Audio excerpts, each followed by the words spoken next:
так вот снег в конце сентября. Почему? Потому что я в Красноярске. Как же Сибирь без снега, правильно?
Готовый продукт — это вот такая вот печатная плата.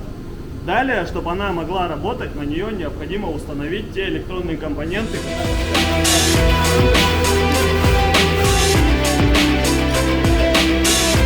Если вы помните, раньше была трасса «Север», так называемая. Вот, «Горизонт» называлась она. Вот эта трасса, которая шла по северу, она располагала небольшими мощностями, там скорости были до 2 мегабит. Вот.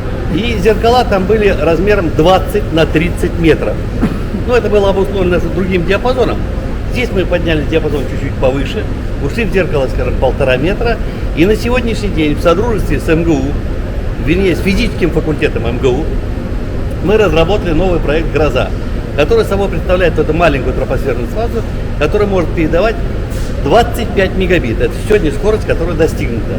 25 мегабит мы гарантированно подаем на расстоянии порядка 120-130 километров, при определенных условиях до 150. Это при этом маленьком зеркале. При увеличении диаметра зеркала и увеличении мощности передатчика мы можем расстояние это дело увеличивать, при этом сохранив ту же скорость, которая есть.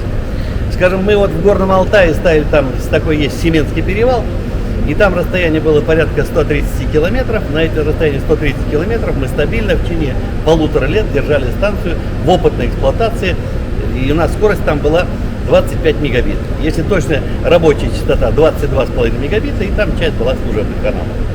Вот. На сегодняшний день, вот сегодня буквально вы приехали, мы проработали новую программу, пытаемся на этой же станции передать 50 мегабит. На модемах на столе в кабинете уже получается. Сейчас будем проверять, как это будет происходить на трассе. Соответственно, вот учитывая такое плечо и такой объем передаваемой информации, для удаленных районов это очень интересный будем говорить, результат может дать. В чем это может дать результат? Скажем, если мы ведем трассу от какого-то центрального большого поселка до отдаленного поселка, при минимуме затрат мы можем передать уже видеоинформацию и можем обеспечить интернет, можем обеспечить там сотовую связь и так далее. На языке сотовой связи это называется последняя миля. Так вот, обеспечение последней мили посредством вот такой аппаратуры, оно достаточно интересное, будем говорить, решение техническое, которое может быть. Если же мы, скажем, на расстоянии 100 километров будем передавать радиорелейные, нам нужно будет поставить 4-5 пунктов, при этом подать питание, охрану и так далее. Сегодня цена оборота 5 миллионов. У нас большое количество заявок, вот, скажем, крайняя заявка, которая была вот буквально недавно, это Курейская ГЭС хочет поставить себе. Значит, на Семенском перевале мы оставили, показали, и Горный Алтай по своим проектам хотел обеспечить связь порядка даже 80 пунктов, где им интересно это дело поставить. Ну, пока у них идет решение по финансовым и прочим делам, будет решение, будут станции. Есть документы, скажем, которые были направлены нам с Казахстана, с Узбекистана, документы у нас есть, где интересуются вот подобными станциями. Но для того, чтобы было понятно, для развития вот этой всей системы, конечно, нам очень серьезно помог Фонд развития производства Минпромторга. Вот здесь видите эмблему. Я вам, если позволите, покажу. Так, разворачиваю. Пожалуйста. Вот ФРП. Я полагаю, вот то взаимодействие с Минкомторгом в части ФРП, я считаю, что это достаточно правильное решение, на которое направлено развитие гражданской продукции как таковой. Ну, я скажу так, если мы ставим в сравнении со спутниковой, при сроке эксплуатации 20 лет, она себя при мощности канала 25 мегабит оправдывает от 4 до 7 месяцев. С учетом изменчивости атмосферы, насколько стабильную связь это обеспечивает? Значит, учитывая, что мы это делаем для военных, значит, для этого диапазона изменение атмосферных явлений не влияет. Единственное изменение, которое влияет, это флуктуация, рассвет-закат. Но при этом идет небольшое падение мощности, которое, можно сказать, на основную связь не влияет. Это кто еще все наши российские или как это? Нет, конечно. А какова доля замещения? Проценты наших? Если в общем комплекте, 50 на 50 можем считать. Если брать чисто модем, то там процентов 80 импортного. А какие-то проблемы сейчас есть с поставками импортного и планы по дальнейшему замещению? Есть проблемы с российскими. Да. Нет, иностранные компании есть, американцы делают и прочее, но во всяком случае, вот по той публикации или по той информации, что мы с вами имеем, они идут слегка по другому пути. Они идут по пути большой мощности и больших зеркал. А мы пытаемся сделать минимальную мощность при максимальном объеме информации и максимальной должности. То есть, она должна быть небольшая, легко монтируемая, понимаете? Должна быть простая в эксплуатации. Включил и забыл. Вот цель такая.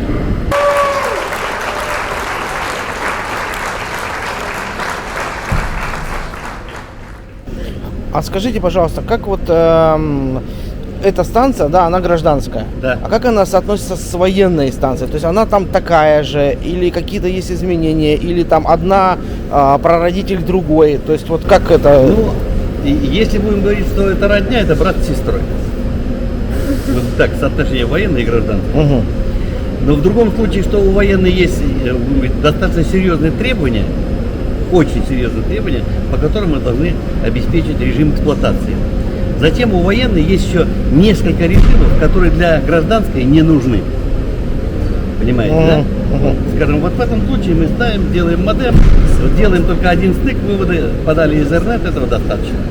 А у военных там еще много своих требований, которые мы обязаны выполнять под них. Поэтому военная станция явно сложнее, как в производстве. Вот. В эксплуатации они идентичны. А в габаритах? Габариты те же. Примерно такая же, да? Да, там добавляется несколько, будем говорить, плат в модеме. В течение 3 лет, если она сломается, мы ремонтируем бесплатно. Это наша такая гарантия. 3 года, как военная, так и гражданская. А срок эксплуатации мы даем 20 лет. Для примера, как я могу сказать, вот мы ставили 9 месяцев, у нас станция работала на Ямале.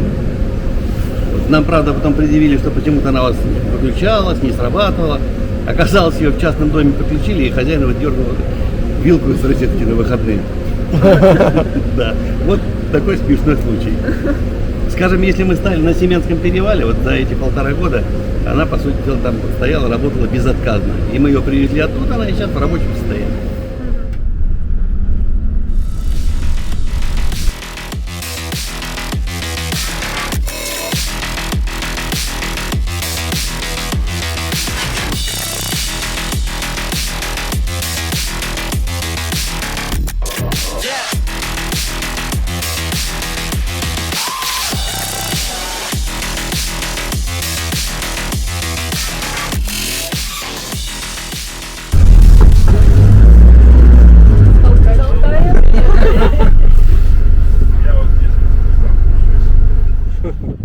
Так, а теперь мы приехали на полигон, где нам покажут работу станции «Гроза» в деле.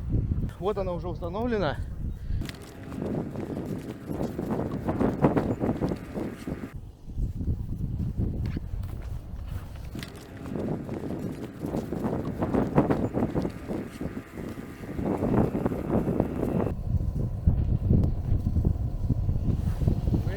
Она уже работает? Работает, я поэтому говорю спереди, не надо. Там установлена станция «Гроза». Она работает сейчас на прием. А вот там, в 106 километрах, установлена точно такая же станция, которая передает на эту станцию интернет. С этой станции по проводам, вот там стоит роутер, который раздает здесь Wi-Fi. И я к этому Wi-Fi подключился. Попробуем открыть что-нибудь, ну, например, сайт «Сделано у нас», и посмотрим, как работает интернет. Итак, открываем браузер. Нажали, так. Открыли «Сделано у нас», смотрим. Ага, смотрите, все открылось. Бликует, не очень хорошо видно, но открылось очень быстро. Так, давайте перейдем. Новость. Открылась прям мгновенно. Открывается просто мгновенно.